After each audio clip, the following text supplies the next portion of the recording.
Welcome to the 5am podcast, where we bring you insightful conversations with thought leaders and influencers who are making headway and some waves in their industries. Today, we are thrilled to have a special guest who embodies resilience, spiritual growth, and the power of transformation.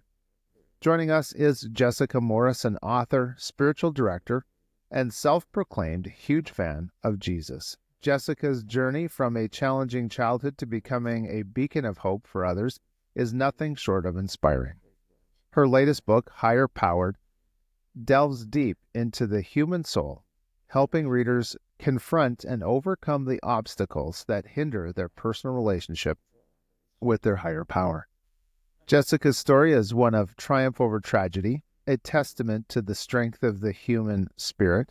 From surviving an abusive alcoholic father to navigating her own struggles with addiction, she has emerged as a powerful voice in the realm of spiritual healing and personal growth.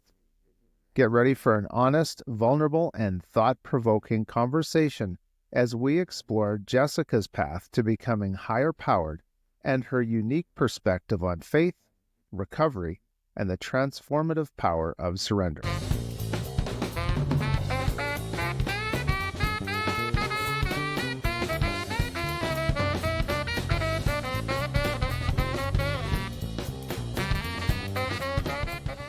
Jessica, welcome to the 5am podcast. Wow, thank you. It's wonderful to be here, Michael. That was a lot to hear about myself. So I'm just going to say God had everything to do with it. Oh, that's good. Well, sometimes you don't know how long to make the intro and you want to fit everything in, and so it's good. It's good for people to hear a different perspective and some accolades one way or another. So thank you again for being here. Yeah. I am confident in God today. I very rarely say that I'm self-confident anymore. I just say I'm God confident. And so for today, I'll be confident that he'll keep me right-sized while we're talking. Yeah, that's good. Good.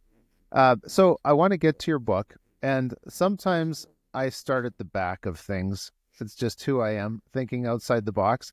So incidentally, this is a great piece of information for people that are going to get your book.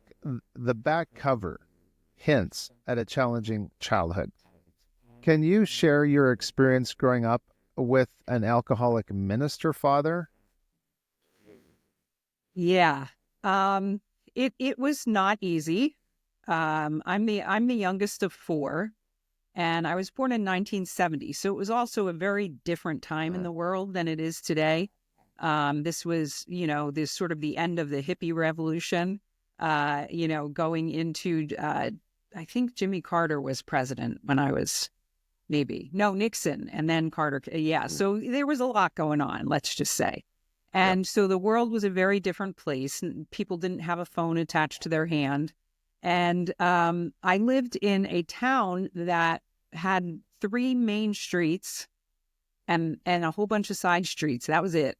And it was very small, and it also had 4 churches.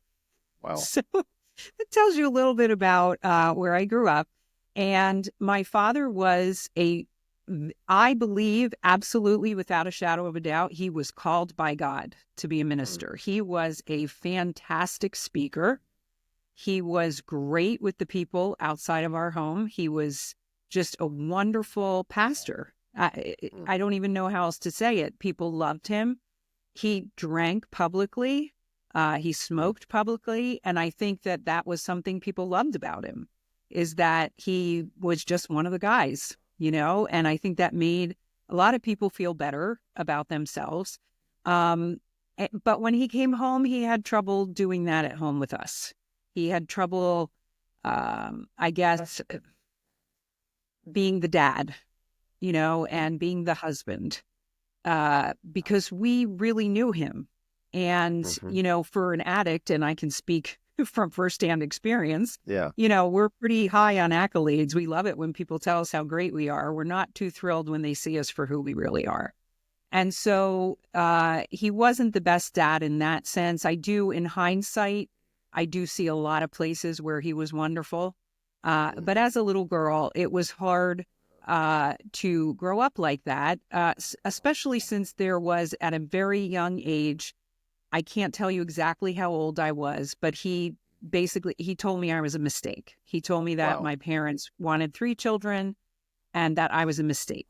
And so my interpretation of that as a young child, he's my human father, Yeah. and he's preaching from the pulpit at the place where we're hearing about God the Father.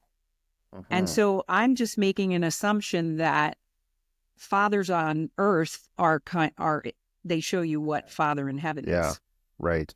which actually helped me. And this is why I think I love Jesus so much today. There's a lot of reasons, but Right. this is the biggie. Jesus kept me connected all Mm. my life, even during the times when I strayed away from the church, when I strayed away and I was really angry at God. I Yeah. always loved Jesus, and I always knew he loved me and could really understand me because he was abused, abandoned. He was Mhm. beaten. He was hated. He was, I guess some people could have said a mistake. And so I knew that he really loved me. And so even in my darkest times, he was there. And Wow. so, yeah, I mean, that was my connection all the while. I also had a big sister. The eldest of the 4 of us Right. is my big sister, who was 6 years older than I was, still is. And Mhm. she was my mini human savior. Yeah. She just took me everywhere with her. It was like I was her kid, I think. Yeah. She dragged me along with her everywhere. And to this day, she's my best friend. I thank God for her. Right.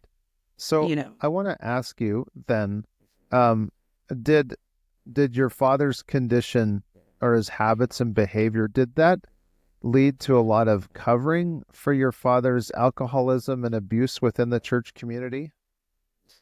It did, as far as within the church. I don't Mm. really know because I was so young in the Right. days when a lot of it was Gotcha. happening.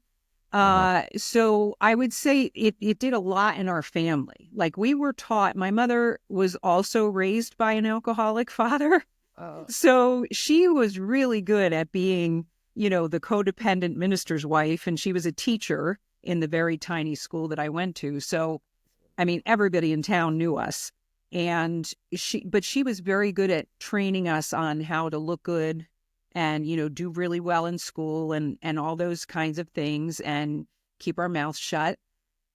Children are to be seen and not Yes. heard, that sort of thing.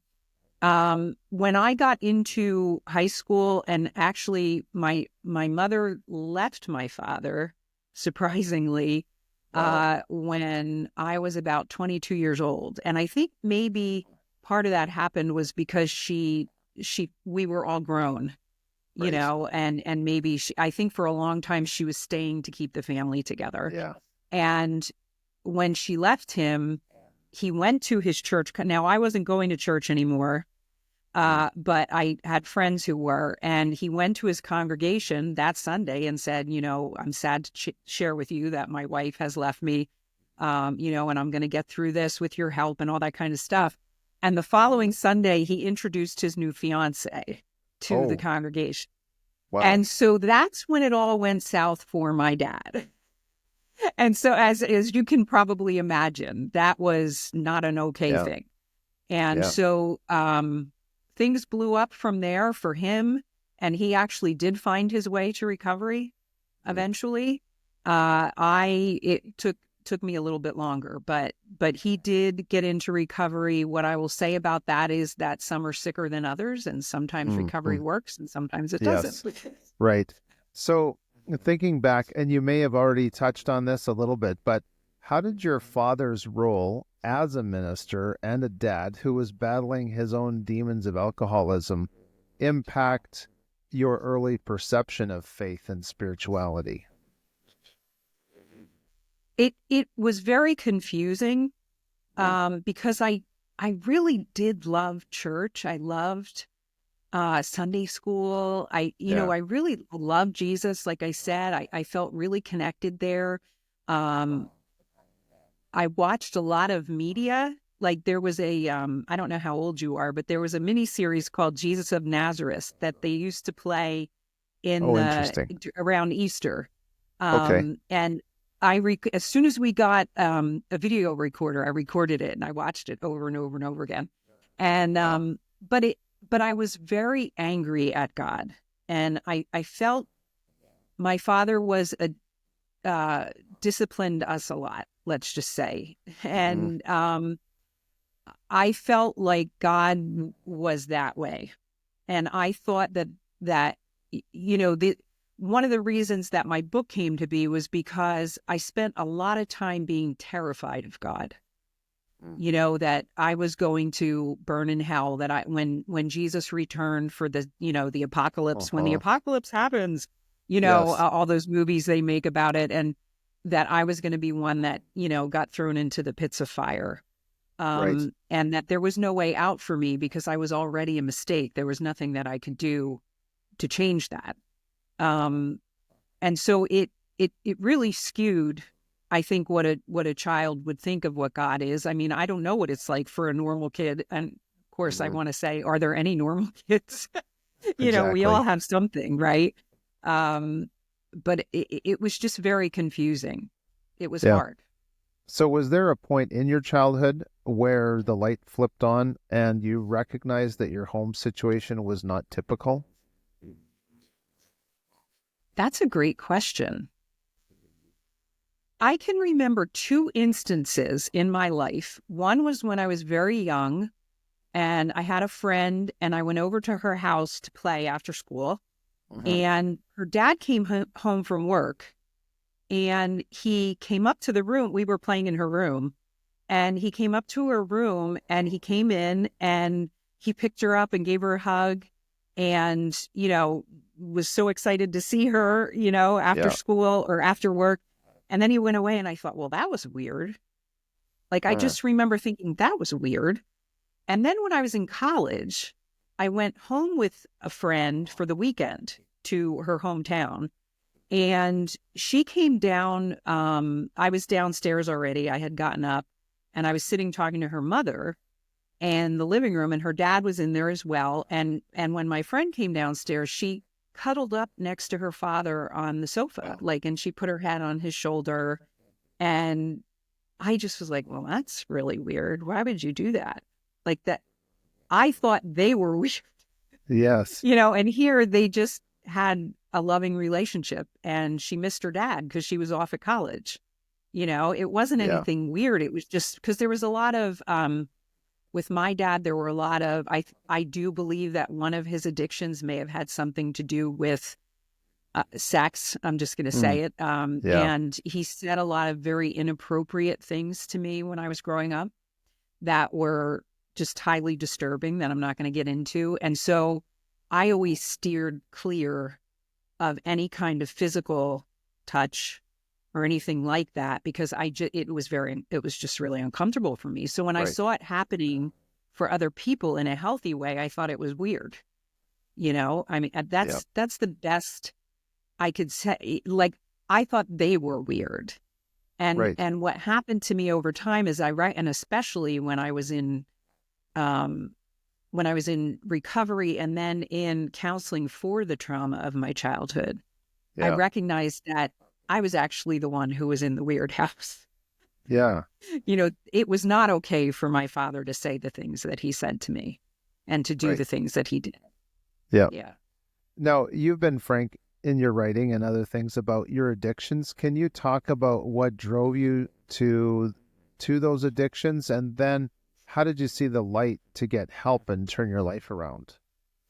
Uh, well, I can say that food is my first addiction, my first Oh. lover, my first God, really, I would say. I can't remember a time in my life when I have not used food for comfort, for Mm. celebration, for despair, everything. Uh, I mean, as young as I have memories, I have all my memories of holidays are about food, like what my mom served, that kind of Right. stuff, stealing food from my family, from the store, all that. Um, Alcohol came into the picture for me before I even really knew it was was part of the disease, my mother had made a homemade cough syrup that it had whiskey, or it had something in it. It was 3 parts Gotcha. lemon, 3 parts lemon, sugar, and whiskey, I think is what it was, or lemon honey and whiskey. Gotcha. And she kept it in the fridge. And I used to go in there and sneak it because I loved the feeling I got in my body as it traveled down through my body. And what happened over time is that those 2 diseases sort of played off of each other. I tried to become bulimic because I wanted to be thin and pretty, and I couldn't make myself throw up unless I drank enough. And so that's how they really started to play off of each other. How I saw the light, that took a lot of despair. Yeah. It took a lot of despair first, where I spent a lot of time in what I guess you would call living hell. And part of it was, and I talk about this in the book, that I had an encounter with Jesus outside of a party after I graduated from college. I was going back there to party, and it was very cold. It was a winter night, and I went out of the party to smoke a cigarette. No one else was outside. It was just me and an absolute silent little tiny town. And I looked up at the sky, and it was totally clear, a gazillion stars. And I just started yelling at God. Like, I hated my life. I hated myself. I hated God, the whole thing. And I was letting him have it. And I was saying things that, I thought I would get struck by lightning for saying. And I had this absolute recognition that if I turned and looked to my left, I would see Jesus. He was standing right there. Wow. He heard me, and he came to me. And the first feeling I had was just absolute warmth and peace. And then it almost immediately turned to fear. And I turned and I hauled butt back into the party. I didn't look at him.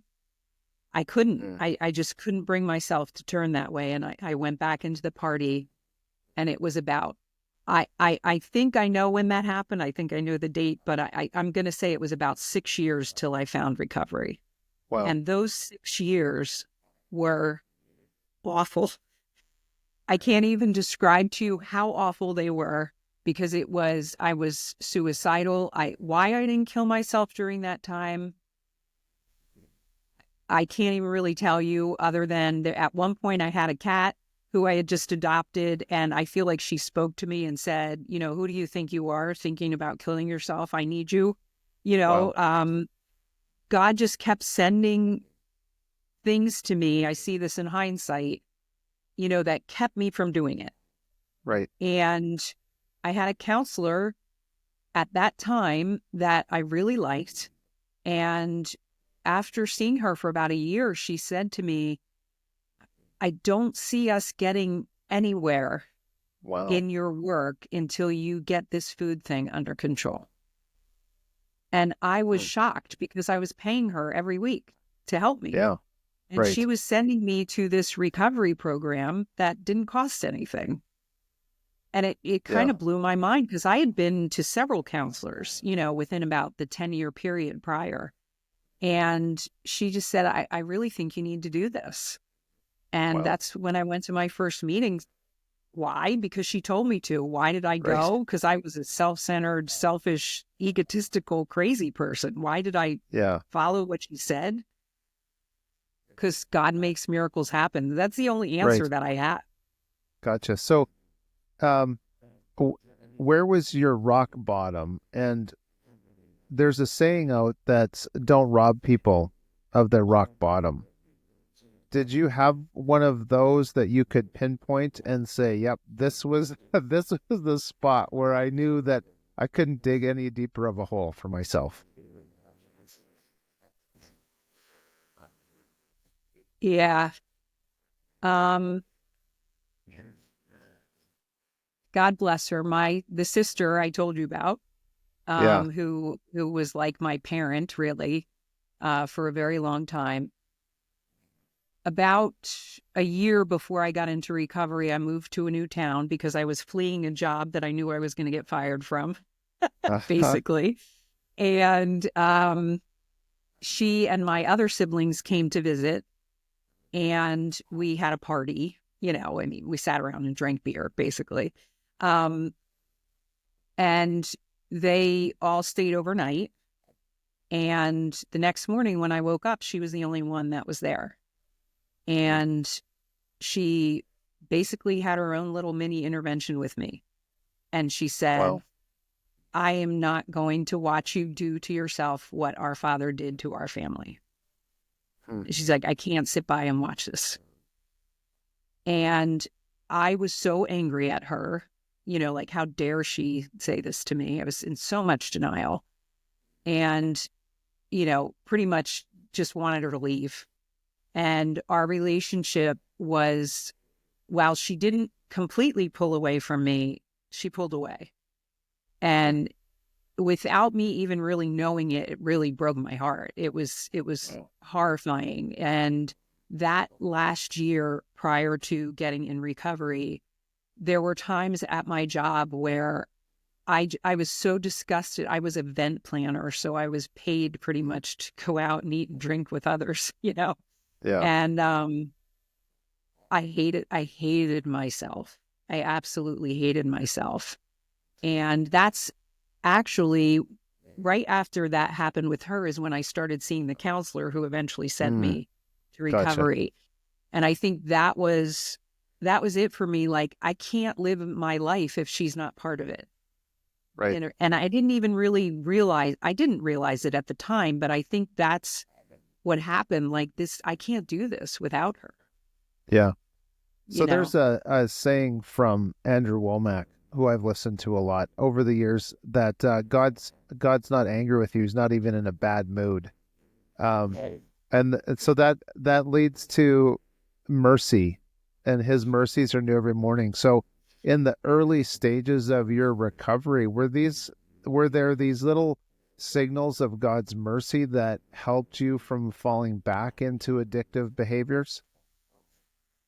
Oh boy, yes. I mean, and it was coming at me from every direction. And I can't even really say at first that I recognized it as God.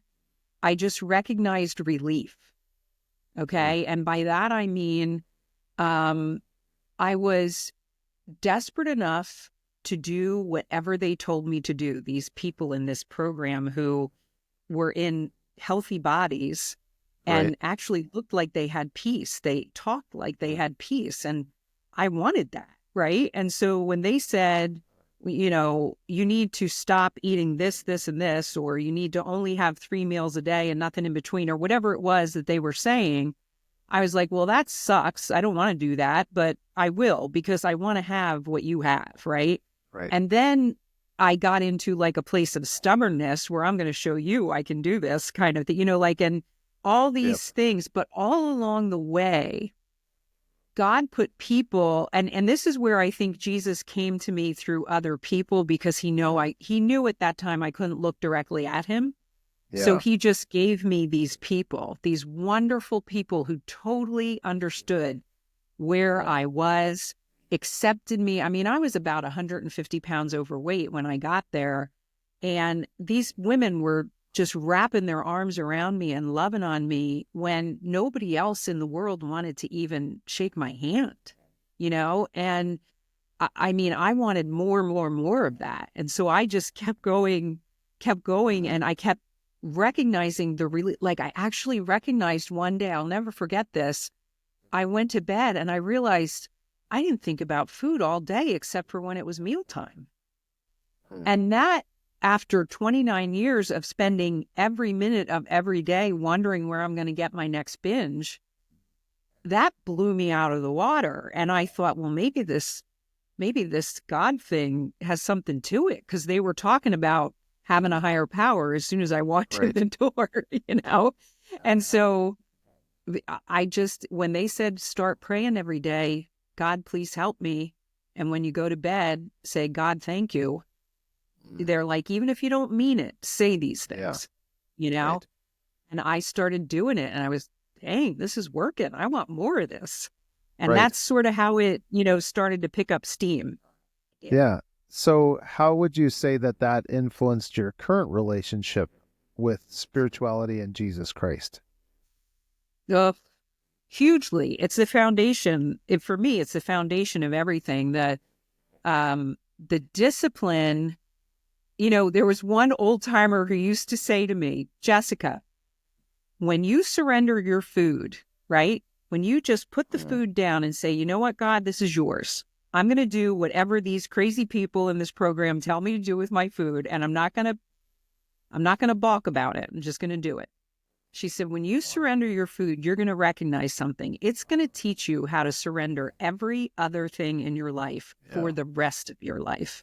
You're going to be able to look back at surrendering your food and go, oh, okay, that's how I do this in my relationship. I have to surrender my desire here to have what I want, just like I would surrendering the fact that I'm not going to have a brownie after dinner or whatever, it happens to be. And every day I pray that powerlessness over the food. I'm 25 plus years in the program and working this daily surrender. I still weigh and measure my food on a scale when I'm at home, because I know, Michael, that I can rationalize in a weird way that some people can't. I could look at a cow and I could go, that looks like it's about 4 ounces of steak. I could rationalize that, Yeah. And so when I put it on the scale, when I put that piece of steak on the scale and I cut off, the bit that's more than 4 ounces or whatever it is for whoever's program who's doing it. It's different for everybody depending on your body. But when I do that, I'm praying to God with my whole body, and I'm saying, I can't do this without you. Right. I need you to show me how to do this. And I've recognized it I've done it with my work. I've done it with my marriage. I've done it with everything, where I can just offer it up to God. And every time that I pick it back up, it's my red flag to go, ooh, I got to pray about this, or I got to call somebody. I got to get out of myself and not do it by myself. Yeah. So your book, Higher Powered, invites readers to confront these inner obstacles. Can you talk a little bit or give some advice or maybe a couple of tips on people? Where do they start to actually maybe weaken the flesh's desires or confront these inner obstacles? Yeah, well, it depends who you are. Some people don't need professional help. Some people do. I definitely did. But what I will say is that I heard a great quote once, and I'm going to totally butcher it, but you'll get the idea. This preacher was talking about when you allow your demons, or when you put your demons down in the basement, they're down there lifting weights. They're not going to go away. They're just getting stronger. And so that is the first thing I would say to people, that if there are demons that you've been walking around with from your childhood, abuses, trauma, whatever, you got to go to a professional and get help with that. And just really excavate that crap out of your soul, because it's in the way, for me anyway. All of that junk was just in the way of the reality of who I am, which is I'm not a mistake. I'm a child of God. He wanted me here, or I wouldn't be here, and he's got a plan for me. And I've got to trust that on a daily basis, and I have to surrender that. And what that means is that I'm going to have to die to my selfish desires over and over again, because I'm a human being. And I want what I want when I want it. And I want you to get out of my way so that I can get it. And so, in order to not be a jerk walking through life, I've got to die to that want over and over again. And that might mean, in the book, I towards the end, I have different titles for the chapters, the death of perfect recovery, Jessica, the death of perfect knowledge, Jessica. Because there was always a perfection there's always one more perfection I'm going after. I'm going to do this the best. And then they'll see that I'm the best, and it was Right. all about me, and I think we all go through that to a certain extent. But, as I was going through that, as I was going through those excavations, I was recognizing a lot in myself that was very similar to my father. Mm. And those Yeah. were big time owie moments, like where I went, ooh, that's not so pretty, and you got to do it though. You just Yeah. got to do it, face it. And once you Mhm. face it, you can actually use it to your benefit to make you stronger. Right. So do you see a relation then to the words of the Savior where he said, pick up your cross and follow me? Absolutely. Absolutely. I mean, it is whatever your thing is. There's a guy, I don't know if you watch this show, The Chosen. Do you watch that show? I haven't seen it, It's but I've heard a oh, lot about it.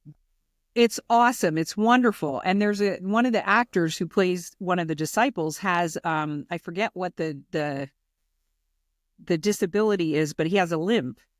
And he has a podcast called What's Your Limp? And he has people on to talk about the struggles that they have in life and, how they overcome them. And that's absolutely, I would say, why do I have an addiction and other people don't? I don't know. Why do I recover from it and someone else does? I don't know. I can't answer those questions, but I can say that for today, the fact that my dad called me a mistake, that was horrible. I don't ever want to hear that again, but I don't want it to change. I would never want to go back and change that because those things, those abuses, all those things helped me to become the person that I am today. And I really like me today. And it's pretty awesome to be able to say that to you out loud, in front of other people. And it's okay to say that. Yeah. So as we wrap things up here, is there a particular encounter with Jesus or a teaching of Jesus that has stuck with you, or it's one of those nuggets that you think can help whosoever will? Yeah. There's so many. But I would say the Gospel of John, first of all, is a biggie for me. That is, the Gospel of John, I could read that every day. If I was on a desert island, that would be the piece of literature I would want with me. But what I will say is that I learned, while I was in seminary, I learned about what most people call as two-way prayer, which is it's a type of writing that you do where you ask a question. And then, some people will open the Bible and they'll read a verse and meditate on it, and then you write back and forth with Jesus. And when I was writing this book and actually after the book was finished and I was trying to find a publisher, and that's a very arduous process, by the way, it's horrible. But as I was doing that, I was getting more and more frustrated with it. And I did this two-way prayer thing. And I had this moment, and I write about this in the book where I say, where Jesus responded to me and he basically said, yes, this is what I want you to do. Okay. But you have to recognize that this is my message, not yours. Okay. You're not using my story to tell your message. You're using your story to tell my message. That was what he said back to me. And then he also said, and Jessica, this is going to be very, very hard. I need you to be ready. And the time is not now, and it was an amazing experience for me because I knew that I didn't write those words. Like my hand wrote them on the paper, but I knew they didn't come from me. I absolutely knew that was not, because that was not what I wanted. I did not want to hear that. Yeah. Yeah. Well, and that's the words of the Lord are those words that put us on the path that we need to be on. And it's, again, and they're not always easy. No, that dying to self Yes. And someone had said of fasting, whether you're fasting from food or something else, it's actually there to weaken your flesh and Yeah. strengthen your spirit. And so then Yeah. your flesh gets to know who's boss. And Exactly. so Yeah. the flesh is like that petulant child that wants what it wants. The heart wants what it Yeah. wants. We hear that, right? And we can say, no, heart, sorry, that's bad for you. You have to take a Yeah. time out. And Yeah. the flesh does not like to hear that. So, Yeah. Jessica, it's been an engaging and thought-provoking conversation. How can our viewers get in touch with you? You can message me via my website, which is jessicalmorris.com. I also have a Facebook page called Higher Powered Jessica Lee Morris. Great. The books are on Amazon, but if you want to send me a message, the best place is through my website. Sure. Great. Well, thank you very much for joining us today. It's been an absolute honor. Thank you. Good. Well, thank you. We're so glad you could be here and share your story with us. And also, I want to say thank you to those that are watching and listening. It's always great to have people along to participate in the conversation and definitely engage with our guest. And the other thing that I want you to think of is, who's that person or that family member that you're thinking of right now that needs to hear it? And you've heard it. You might need to hear it again, but you've got that name in your mind, and feel free to send this off to them and share Jessica's link as well. There are people that need to hear this message of resilience and hope, and there absolutely is a brighter tomorrow, especially with a relationship with Jesus Christ. And absolutely go to Jessica's website, and you can visit ours as well, 5ampodcast.com, for more information and help. Thanks for watching, everyone, and thank you for listening, and thanks for sharing. I'm Michael Clausen.